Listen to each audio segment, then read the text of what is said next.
Senator Mike San Nicolas is concerned that the hybrid retirement plan will place too much burden on GovGuam employees. Vice Speaker B.J. Cruz Senator Mike San Nicolas has called the proposed contribution rates in the hybrid retirement plan a tax on GovGuam employees to bail out bad policy choices made by the retirement fund. San Nicolas says the hybrid plan, as proposed by Vice Speaker B.J. Cruz's Bill number 2, would reduce government contribution rates from 5% to 1.6%, while ballooning employee contribution rates. The senator says the retirement fund's own estimates are that an employee making $26,000 a year will pay an additional $100 from their paycheck. An employee making $52,000 annually will pay an additional $200 per paycheck, and an employee making $78,000 annually will pay an additional $300 per paycheck. I think that we need to come up with an alternative on how to go about reforming the retirement system that does not require the employees to increase their retirement contributions by over 100%.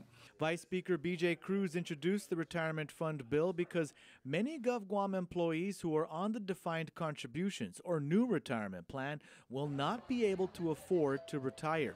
The Vice Speaker has said that this in turn would create a group of GovGuam retirees who will need to rely on welfare and various other forms of public assistance.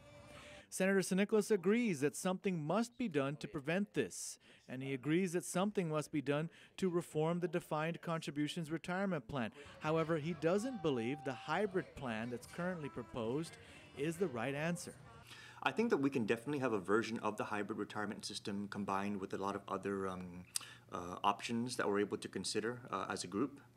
But the real question is, how do we pay for all of this? And I think that we can definitely find the means to pay for these things by committing future revenue growth. Our budget grows by about $20 to $25 million every single year. If we can commit some of that future growth to paying for this, then we wouldn't be adding an additional burden to any of our taxpayers. We would just be taking advantage of the growth in revenue from economic expansion. The senator says that there's $3.5 million that were saved from bond refinancing that were put towards capital improvement projects that could instead be used for retirement fund contributions. He also says GovGuam could re-amortize some unfunded liability in the retirement fund, which could save $3 to $5 million. And he says GovGuam could consider borrowing more money via a pension bond. So we have a lot of different ways that we can go about paying for this that isn't just going to be sticking it to the employee. And I think that as a government, it behooves us to look at all these options before we go about doing that. Vice Speaker Cruz has committed to passing a version of the hybrid retirement system in March of 2016. Roundtable discussions on the hybrid retirement system are scheduled to take place between now and then to finalize the version that will be brought to the session floor.